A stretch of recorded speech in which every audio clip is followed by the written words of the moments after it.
Hey you guys, Yulia here. So I thought it was enough with the talking head videos, and I should get outside and show you some stuff that is going on in the garden. And I actually have something to show because the weather is amazing.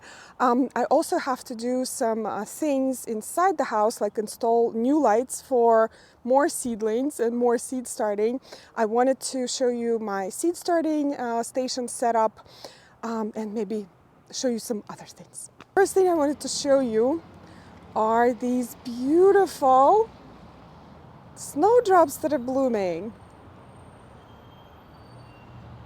Look at that. So this patch of snowdrops is about 10 years old. I found some snowdrops at the back of our property when we moved in, and I have been dividing them ever since. And this is what happens. Let me do a close-up. It's so nice to see some life out in the garden this time of the year. Sorry about the plane. We are back with the planes. And that is a loud one. I should have named my garden channel Gardens and Planes. But anyway, the snowdrops are fairly easy to grow once you get them established. However, they are hard to establish from dry bulbs. It is best to divide them in the green, or like right now when they're blooming or when they're starting to grow. They're very easy to divide, they take really well, but if you plant dry bulbs, it either doesn't work or they take a few years to establish. I have tried to plant some double snowdrops here many times, and it doesn't work for me. So I have been dividing these in the green. So around this time of the year, I would just take a patch of, or a clump of one of these and divide it and kind of propagate it all over. And look, I already have some on the other side of the circle. I do have a video from last year where I show you how to divide snowdrops in the green. By the way, look at the crocuses. Oh, I didn't even see that. Oh, how sweet. I planted these here a few years ago, and now they're blooming together with the snowdrops. Oh, now I need a lot more. Oh, there's another one. I apologize for being overly excited because this is just such a beautiful sight for sore eyes. Oh, look at this. The Helleborus niger, or Christmas rose.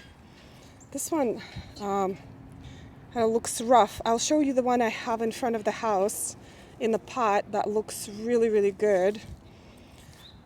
But oh yes, this is the start of things to come. I apologize for the planes. They fly every 2 minutes over our area. I have to stop every 2 minutes because some of them are really loud, but with some of them I'm just gonna have to keep rolling, otherwise I'll never finish this video. But the next thing I wanted to show you is the vegetable garden that I already populated with a lot of things a few days ago. I started some peas. I started some spinach and lettuce right here, and this is the best protection from critters that I found. Just chicken wire. I know it doesn't look super pretty, but definitely protects the greens. And I started all of these greens inside about a week to 10 days ago, and that's the way I like to do it because then they sprout, and by the time I put them out, they're already decent size. Otherwise, the soil is still quite cold. If I sow some seeds on the ground, it will take a very long time. But here, I already will have some lettuce. Now, to warm up some parts of the soil, I can do this. I could just sow some seeds under these plastic tubs, which I did. So this is going to be my second succession. But let's look at the winter sowing. Nothing is really happening with the natives yet because they do take a little bit longer. However, look at the poppies. I don't know if you could see that. Look at these babies. I am so excited. So these are good. And I think I have a larkspur. Look at that. This is blue cloud. It's a new to me this year. And it's starting to grow. I am just so excited about this. I also started some winter sowing of the sedges or calyxes in those seed trays. So we'll see how that goes. But things are happening. Let me show you what's going on in the basement as for the seed starting. I have this larger seed starting station on this side and a little bit of a smaller one on this side. Let me actually switch this around. Hold on. Okay, I think you can see this a little bit better, but I have this a larger seed starting station on this side and a smaller one right here. Let me give you a tour. On the top, I have some things that I have been overwintering, like remember that trailing pelargonium or geranium. Right there, it's looking really good. Overwintering some dichondras, and there's some house plants that I'm taking cuttings off. And I do have a separate light for them right here. This is a grow light that is great for house plants. I will try to put it in the description down below, the link to this. So these plants have been getting that light right there. These are my little baby seedlings. I am so excited, you guys. I don't know. I apologize. I just get so giddy about this. But anyway, these are the stock that we started together in the video. And I wanted to show you something. Well, there's some other things, but let's start with stock. Those stock right there, let me move this cobea out of the way. I started in soil blocks. Look at how amazing, now they've grown together. Of course, gotta rip them apart. Look how amazing they look. They're ready to go outside when they start to bunch up like this on the top. They're ready to go outside. I'm going to harden them off today with you. I'm going to take them out. I started these and these at the same time. Do you see the difference? It's the same soil. These are in soil blocks. Those are in starting kits. Look, you can see like the result speaks for itself. There was another experiment that I was trying to perform this spring. I tried a different seed starting mix. So this was not even actually a seed starting mix. This was just a regular potting mix because someone told me that they had good luck with just a regular potting mix. Well, I did not. You know, some of the ingredients for potting mix is very regional. So maybe their potting mix was better than the one that we have in New Jersey. But look at this. These are so sickly. I am not even sure I will be able to save them. But what I'm going to do, I'm going to replant them in a different potting soil. And these are my Nicotiana. But I think I overseeded them a little bit, don't you think? But I'm going to bump these up in separate containers pretty soon. But they look so healthy. I have some cobea that I started. Let me return this little guy right here. Cobea is kind of slow to start, slow to germinate, so I'm starting them a little bit earlier than it says on the packet. And these soil blocks with Lisianthus, there's nothing to show at this point. They're just so slow. I have no idea why I have all of these poppies here. I just wanted to experiment and see if they will germinate inside, and of course, did they germinate? A little too many. And then I have some chives over there that are looking super healthy as well. I do have a lot of stickies here because that potting mix right there had a load of fungus gnats. Never again. I am not doing that ever again. I mean, it's not as bad as it has been because I did apply BT or Bacillus thuringiensis to all of this. So it kind of took care of the larvae and the stickies take care of the adults. They really, really help. Okay, let's look at this here. Cobea, still germinating. I have foxgloves that I showed you in the video, the seeds that I'm starting this year. So it's kind of patchy germination, but I'll take it. Again, used that potting mix. Look at this germination of foxgloves. Terrible, terrible. I have some more stock over here that I will harden off today because I want all of these to go outside already. But I also wanted to show you the lights because I have a lot of questions about the lights. These are Barina lights. They're my favorite. I am starting to switch from T5s like this to Barina LED lights like this, from the fluorescent lights to LEDs. They are a lot more economical. They don't eat as much energy. The one thing is that I had to kind of come up with a creative solution on how to hang them here. So I use these wooden shims and I just glued them on this side. They actually come with stickies, so it's kind of easy to do. And on this side, and then they're connected here. So much surface for a very inexpensive light. I think these are about $50, which is amazing. I have the same setup here. And then this Agro Bright, I do like this light as well. And I am propagating some houseplants and things that I will use in summer containers. So it is pretty good light.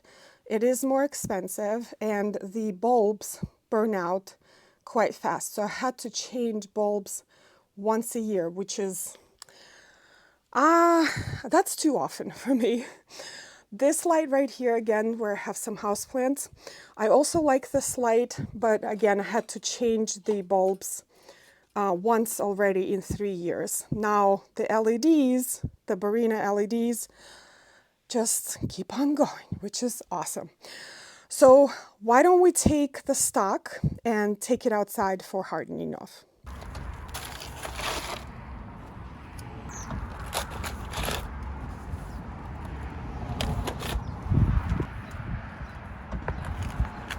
So the stock babies are outside and they look so cute. So I'm going to harden them off for a few days, 2 to 3 days. So I will put them outside and put them back inside for the night and put them outside again during the day. Hardening off is annoying, but it must be done because these little babies haven't been outside yet. They haven't seen the sun. They haven't felt the wind. So they're a little fragile, but they will get used to it in a few days. And then I will be ready to plant them out. And since I'm here, I wanted to show you this other Helleborus niger, or Christmas rose, which is an absolute perfection. This overwintered in this container. It's the only thing that overwintered. I had to remove everything else. It looked totally fried. But it looks so beautiful. Back in the house because I wanted to show you another seed starting station right here next to our kitchen. And I also am starting some seeds right there on the windowsill. Those are tomatoes and they germinated. But because there's not enough light and I don't have enough space right here, I want to install more lights right here under this shelf. I know what you're thinking. I have another seed starting station downstairs that, you know, the one to the left, plenty of space. However, I am starting a ton more seeds today, so all of that will be occupied. So I need more space. I know. But let me show you this real quick and then we'll install the lights. Mishka says hello. Are you saying hello? Anyway, so this is my seed starting station. I love it. It is so close to the kitchen. I can keep an eye on all of the seedlings that are a little bit more sensitive or need more attention. So what I have here, some tomatoes that I started, some China asters that germinated and look really beautiful. Look at that. I have Nicotiana, more Nicotiana, some basil, some coleus, dichondra that I had the worst germination. Remember I started some dichondra seeds like a month and a half ago, maybe 2 months. Only 3 germinated. I mean, they look okay. Also, I started some old pepper seeds. These are some of my favorite peppers. This is chocolate sweet pepper. I started 15 seeds and only 3 germinated. So obviously needed fresher seeds. And all of the rest of these are Lysianthus. And these Lysianthus are 2 months old.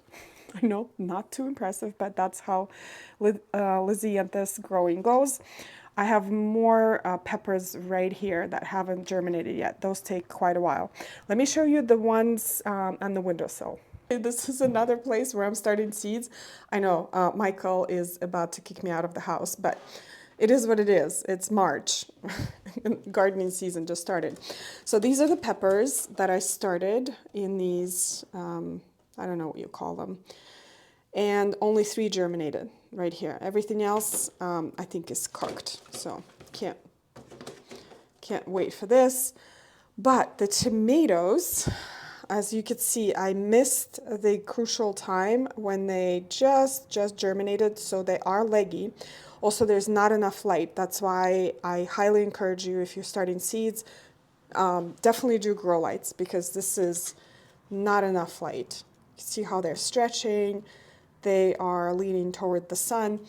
So I'm going to install some lights for these little babies. But the good news is that they are tomatoes, and even though they're stretched, I can bump them up and bury this part of the stem, and they will create more roots. So the lights I'm going to be installing under this shelf are also Barina lights. They're a little bit smaller, only 1 foot. And these are interesting because they are magnetic, and they came with these metal plates. So you glue them under the shelf or like a countertop, whatever, wherever you're trying to install it, and they will just stick to it. These right here, let me get one. I actually used Velcro, which is awesome. So these are installed with the help of a Velcro tape, and they have been here for over 5 years, and no peeling, no falling down ever. The other side of the Velcro is under the cabinet right here, so it works really, really well. So if you don't trust like a magnetic plate or something like that, you could always use this Velcro.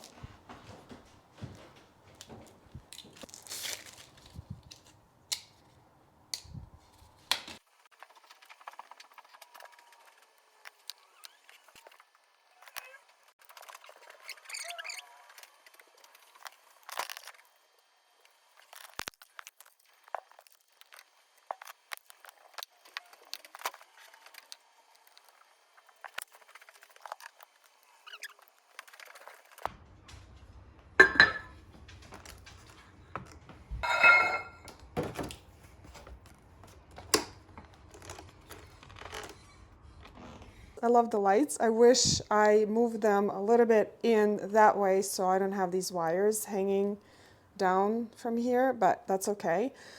Super easy to install. They're magnetic, so if you have metal shelving like I have downstairs, you don't even need anything. You just stick them onto the shelf, which is amazing. I wish I knew that before. I would have gotten all of the magnetic ones so I didn't have to come up with some sort of contraption for my lights downstairs. But anyway, the tomatoes are happy, or they will be happy now. They will straighten out. As you can see, I place them a little bit higher. I like to have my seedlings, when they just germinate, really close to the light. They could even be closer, as close as 3 inches. And then as they grow, I lower them. So this is perfect. And yeah, I got some extra lights here. We're going to finish this video with another look at the snowdrops. And I wanted to show you a tree that is blooming outside, the witch hazel amethyst, and I think I show it to you every year because it's just so beautiful. It always makes me so happy when this tree starts to bloom. It actually started blooming really late this year, and I am sorry about the dog barking next door. This is the reality of suburban New Jersey living, but anyway, this one usually starts to bloom about middle of January. This year it was not until end of February that it started blooming because we had really harsh winter. But it's just so beautiful. The flowers are fragrant, and yeah, I am enjoying this a lot. But thank you so much, you guys, for joining me today in this garden updates video and sort of garden with me video. It is so good to be outside finally and seeing some things wake up, starting to do some things in the garden. Spring will be here before you know it. I think like next week, I think it's officially spring. So let's go. Let's get this started. It's going to be a lot of beautiful flowers and planting and garden projects coming up this season. Anyway, thank you so much, you guys, for watching today's video. I hope you enjoyed it, and I will see you in the next one. Bye.